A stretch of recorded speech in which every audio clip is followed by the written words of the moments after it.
แตกต่างกันหลายแบแตบใดกต่างกันหลายแล้วแตกต่างแบบใดลองเว้าเบิ่งดูแตกต่างกันตะกี้มันบ่มีหยังเนาะแบบหมู่ว่าเขามากับได้ยินเสียงรถก็ยังจะปุ๊บเลย ตะกี้นะเลย อายบ่หรือว่าแนวใดเลยอาย เออเสียงรถหมู่มาก็คอยเบิ่งนะเสียงรถไฟบ่คุ้นเคยแล้วก็ลี้โอ้ได้ยินเสียงรถคนมานะเลยแต่ข่าวท่านได้มีไผมาถ่ายคลิปเลบ่ยโอ้ได้ยินเสียงรถคนเนี่ยป๊บปุ๊บอายเขาเจ้าเลย อายพ่อเฮาบ่มีติเลย เออเพราะว่าหมู่เฮ็ดน่ะคืออายหมู่วันนี้คือตกต่ำคักแท้ว่าเนาะคิดไปซั่นอืมอันนี้แหละเพิ่นจังเว้าอยู่อันเพิ่นช่วยมาแล้วพอเฮาได้ขึ้นมาแล้วเฮามือตาอ้าปากขึ้นมาได้บ่ให้ลงตัวเองเพิ่นว่าจักจิว่าคำว่าลงตัวเองนั่นแหละบ่ให้ลืมว่าเฮาเคยมาจากไสเนี่ยลูกชายจะเพิ่นกินแซ่บบ่เฮ้ยลูกอยากเข้าจักกะบะ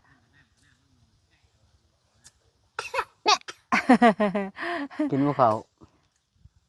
เอาข่าวว่าลูกเอา เอา ข่าว บ่เข้า ว่า หึ โอ้โอ้มันจะเอากระโตกเอาต้องลูกเอากระโตกต้องกินมาบันนี้บอกเราเก็บถุงขยะมันลายกระจูทั้งพวงบ้านไม่ตู้กะเป็นได้บันนี้จะก้าวข่าวกระต้นอยู่ เฮ็ดยังนั่นกินข้าววะแต่เกิดข่าวกระต้นสิได้เฮาเก็บเมียนนะครับมันลายเฮากระจูดบัดนี้เวลาหมู่มากับบัดฝนบ่ตกนี่ใครว่าบัดฝนตกไปแล้วมันเปื้อนเลยจิอันเป็นจังไดอันพี่น้องทั้งเมียติดต่อมาอีกอยู่บ่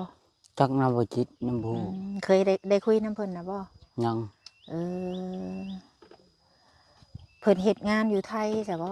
แม่นบ่จิตว่าเฮ็ดงานไปเพิ่นไปไทยล่ะเออ้ายของเมียติเลยเพิ่นก็ได้เห็นอยู่เนาะเพิ่นก็ได้เบิ่งคลิปเจ้าแล้วอันนี้บ่คนเบิ่งทั่วโลกเด้คลิปเจ้านะคนเบิ่งทั่วโลกทั่วที่ทั่วแดนเนี่ยฉันบ่มีผู้ใดเห็นเนาะขนาดผู้ใหญ่ผู้เพิ่นช่วยเพิ่นก็ทำคืนฝันอยู่บ่คืนนี่ฝันอยู่บ่คืนนี่ว่าฝันยังอ่ะนะพันว่าเขา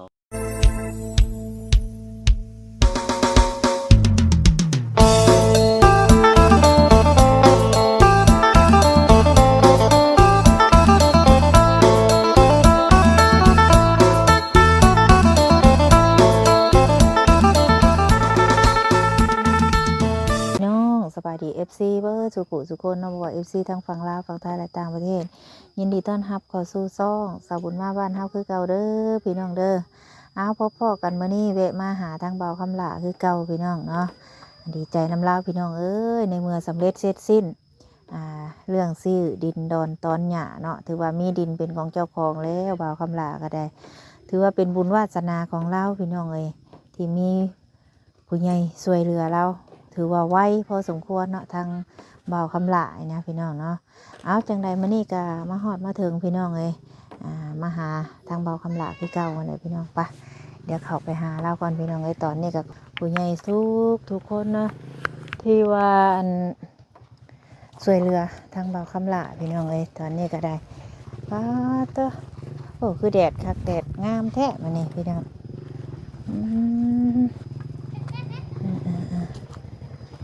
ยังตั้งเทินครับแค่นี่เครื่องครัวแล้ว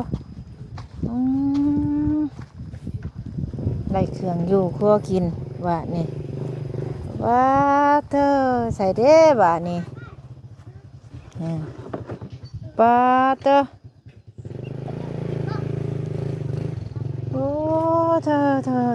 ได้คักแท้อันนี้ได้เครื่องอยู่ครัวกินคักแล้วบ่านี่เมื่อวานนี่บอกเราเก็บขี้เหงื่อมานี่เราเก็บแล้วมานี่ให้เราเก็บขี้เหงื่อเราเก็บแล้วสบายดีป้าเต้อแม่นยังอันนี้เครื่องครัวไผซื้อมาให้อันนี้เบานะเบายังบาทนี่ลูกชื่อเดชรถเราบอสเฮ้ยว่าถึกแล้วป้ามีอย่างนี้คือได้หลายแนวแท้อันนี้บ่หม้อหนึ่งหม้อแกง ได้เครื่องครัว โดย เครื่องอยู่ครัวกิน โดย เตอดีใจนำเราจะให้เบิ่งแหน่มีหยังอยู่ทางในค่ะว้าหมอคือได้หลายหน่วยแท้อันนี้ซ้ำสีแกงบัดนี้ หมอหน่วยเดียวพามันอยู่ ฮะ พามันสิ สั้นบ่เลย ละว่า ว่าโอ้หมอหนึ่งหวด เลย โคกซาก เลย ซากกระเบือเรือลกสิฮุบไปแล้วบ่นี่หรือว่าได้ใด ยัง โอ้ฝากเอาไปได้ยันคนรักได้เนาะ โดย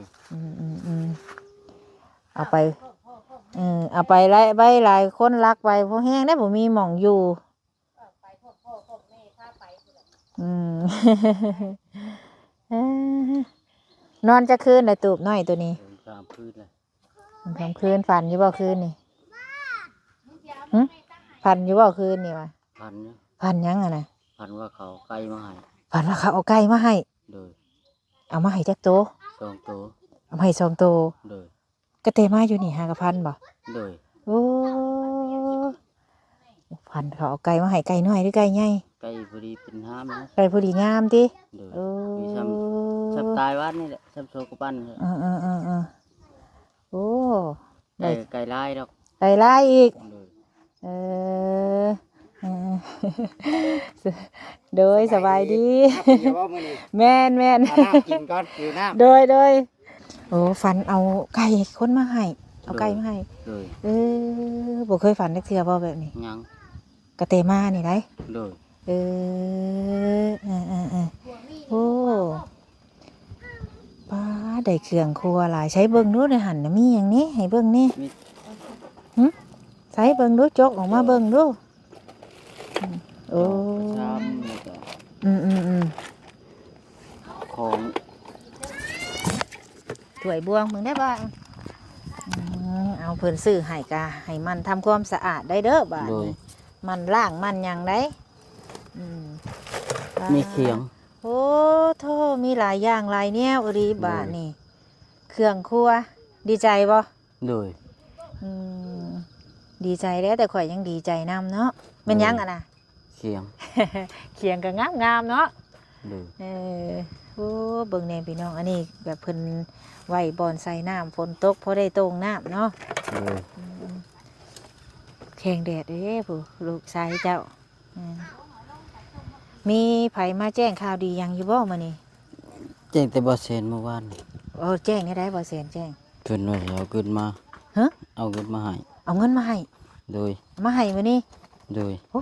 เอามาให้เท่าไรน่ะ 3 ล้าน ป้าดเตอข่าวดีนี่มีหยังล่ะอันน่ะ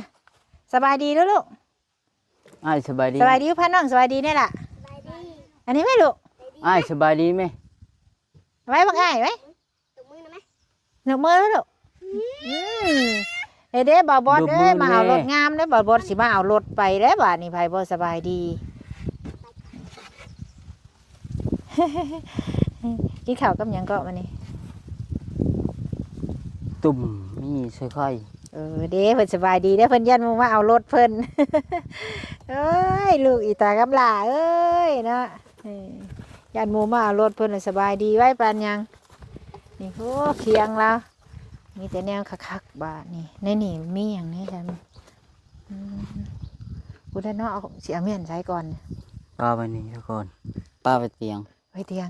แมลงเฮาจังอันนั้นเขาเนาะ โดย แมลงได้หามเข้าติดกันทุกคู่เทื่อบ่ บ่ไปติด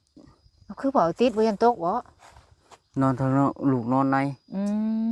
บ่ได้เคยตกบ่นี่ก็แต่นอนนี่ บ่ ยันว่ายันครุงคุงคังลง แซ่บบ่กินยังน่ะแซ่บบ่เพิ่นกินต้มมีเพิ่นบ่ได้ดับหน้าบ่มื้อนี้ ดับอยู่ ดับนี่ดิ โดย โอ้บ่แสนนะมาแจ้งข่าวดีอันสิเอาเงินใหม่3 ล้าน โดย บาทสิเอาไปซื้อหยังมื้อนี้เงิน3 ล้าน ยังบ่อยากจัก ยังบ่จัก โดย เก็บเมียนเนาะเพิ่นให้ โดย ไว้ใส่ยามเจ็บเป็นเอ็นอุ่นได้การที่เพิ่นช่วยเหลือเฮาเพิ่นบ่ได้ช่วยมาตลอดได้ปัดขาดบัดเคินคือข่อยเว้าอันนี้มีเท่าไรแท้จะน้ำถุงในพายคือบ่ปะแท้นี่ ช่องล้านปลาย โอ้ห ระวังเด้อนอนนี่ไปตาย่านแท้มาอีกบ่นี่ไปฝากไว้เด้อมีบ่อันเลขบัญชีธนาคารบ่มี โดย โอ้พายเงินไปพายเงินมาบัดเทือนบ่คักซับย่านได้เลยบ่ได้มีคนมาก็แขกพะโลพะงานบ่กลางคืนมา บ่มี ใช่ม้อยติ โดย ก็นอนรับดีเนาะ โดย เด้อนอนฝันเมื่อจัดก่อนมื้อนี้ซื้อเด้อพี่น้องเด็กใจ เอากำลัง แต่เก่าบ่เคยพันติก็แต่มาติ ยังบ่เคย มื้อใดวะมื้อใดก็เริ่มมานอนนี่4คืนนี่บ่คือ3 3 3บ่ โดย 3คืน4บ่แรงบ่ โดย อืม 3คืน4มื้อ 3คืน4มื้อแล้ว4บ่แรงเนาะ โดย ดีใจเลยเนาะเป็นแบบหัวใจแบบดีเลยแบบว่าเฮาบ่เคยได้เนาะที่ดินที่ดอนเนาะ โดย ลองเว้าเบิ่งดูลองเว้าแบบว่าความรู้สึกตอนนี้กับตะกี้เห็นนะมันแตกต่างกันหลาย แตกต่างกันหลายแล้ว แตกต่างแบบใดลองเว้าเบิ่งดู แตกต่างกันตะกี้มันบ่มีหยังเนาะแบบหมู่ว่าเขามากับได้ยินเสียงรถก็ยังจะปุ๊บเลย ตะกี้นะ โดย อายบ่ด้วยนะ โดยอาย เออ เสียงรถหมู่มาก็คอยเบิ่งนะเสียงรถไฟบ่คุ้นเคยแล้วก็ลี่ โอ้ได้ยินเสียงรถคนมานะ เลย แต่ข่าวท่านได้มีไผมาถ่ายคลิป โด บ่ ย โอ้ได้ยินเสียงรถคนเนี่ยปุ๊บ ปุ๊บ อายเขาเจ้า โดย อายพอเฮาบ่มีติ โดย เออเพราะว่าหมู่เห็ดเนี่ยคืออายหมู่วันนี้คือตกต่ำคักแท้ว่าเนาะคิดไปซันอันนี้แหละเพิ่นจังว่าอยู่อันเพิ่นสวยมาแล้วพอเฮาได้ขึ้นมาแล้วเฮาเมืองตาอาปากขึ้นมาได้บ่ให้ลงตัวเองเพิ่นว่าจักคิดว่าคำว่าลงตัวเองนั่นแหละบ่ให้ลืมว่าเฮาเคยมาจากไสเนี่ยลูกชายจะเพิ่นกินแซ่บบ่เฮ้ยลูกอยากเข้าจักกะบะ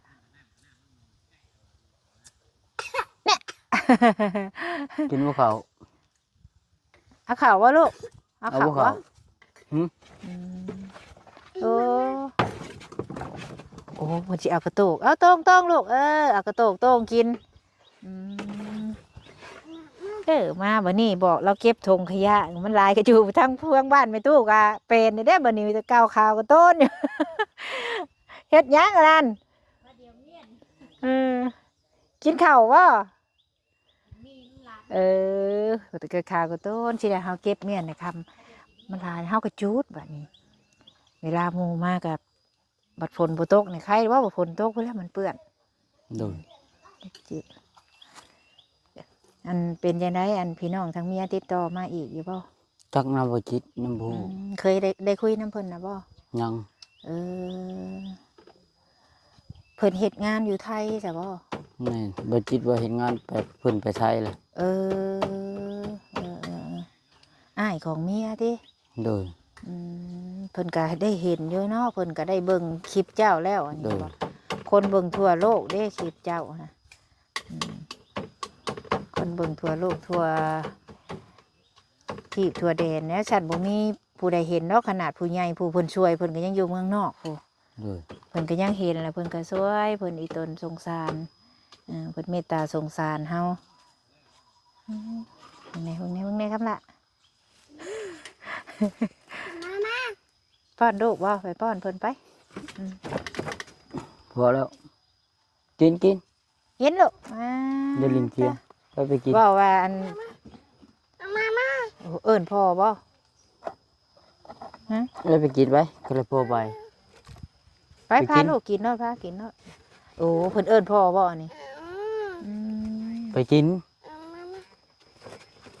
เอิ้นเจ้าไปนำไปป้อนเพิ่นมาเพิ่นว่าเอาออกกันพลอยนี่เบิ่งละเบิ่ง บ่บ่น เธอว่านี่ว่าลูกข่อยแซ่บอีหลีบ่านี่กินต้มมีกินเผ็ดก็ได้เนาะ ได้อยู่ แบบพอเคยพากินตะกี้อีกผู้เนาะ โดย โอ้โหกินเป็นอีกเก่งไงดิอันนี้ มันถือพี่เบิดเลยนี่ เมื่อวานนี่ให้ว่าสันติ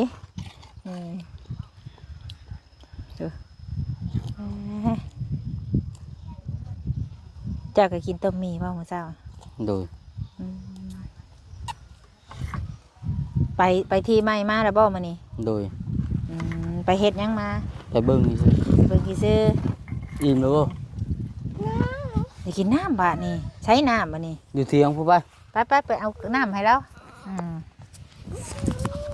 ไปเอาน้ำโอ้ยคนหน่อยกินน้ำแล้วให้แซ่บบ่มันตักน้ำมาให้ลูกชายเพิ่นเอาโอ้ว่านี่ไผว่าอาบน้ำ ชีวิตเปลี่ยนไปหลายแล้วคำหลาเอ้ยจากเมื่อก่อนกับตอนนี้เนาะ โดย ตะกี้รถเอ้ยผมก็ยาวไปมารถเห็นโมมากระปบลาวาย่านลาวาอาย เดี๋ยวนี้ได้จ้ะ บ่อาย บ่อายแล้ววันนี้เนาะ โดย ตอนนั้นนี่อายบ่ โดย อิ่มเดี๋ยวได้กินไหมจ๊ะยอมหับว่าอายตอนนั้นดิแต่ตอนนี้บ่อายวันนี้ดิ โดย กินเบิดกันได้ถิบเลยสิได้อิ่มแล้วบ่ ยิ้มบ่ อิ่มแล้วเล็กน้อยกินแล้วถิบเลยซื้อตะกี้กับเดี๋ยวนี้มันก็บ่คือกันแน่พี่น้องเอ้ยคนเฮาเพิ่นว่าอยู่ยามทุกข์บ่มีไผว่าดีแล้วเพิ่นว่ายามมีเพิ่นแลเขาจังว่าพี่น้องเนาะลุงป้าจังว่าหลานเพิ่นว่าพี่น้องเอ้ยอยู่ใส่คือกัน